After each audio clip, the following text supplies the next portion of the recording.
وہ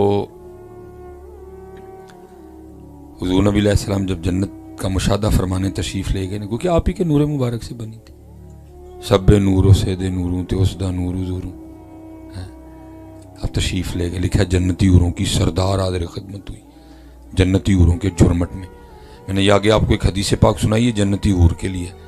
تو پھر جڑی جنتی حوراں دی سردار ہوئے گی وہ کی ہوئے گی؟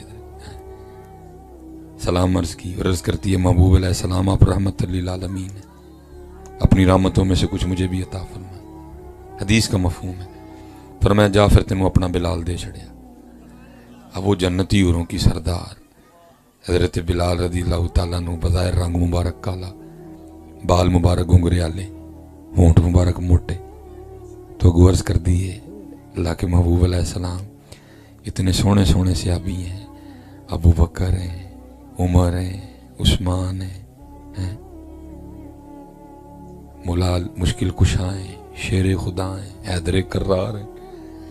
طلحہ ہیں، زبیر ہیں، جعفر طیار ہیں، عقیل ہیں، عبد الرحمن ابن عوف ہیں، ہائے ہائے، ابو ذر ہیں، مقداد ہیں، مصعب بن عمیر ہیں رضی اللہ تعالیٰ۔ تو میرے لیے حبشے کا بلال ہی رہے گا۔ فرمایا اپنے حسن تو اتنا مان بھی نہ کر، میں نے تو بھی اپنے بلال سے پوچھا ہی نہیں اسے بھی کوئی حور چاہیے کہ نہیں۔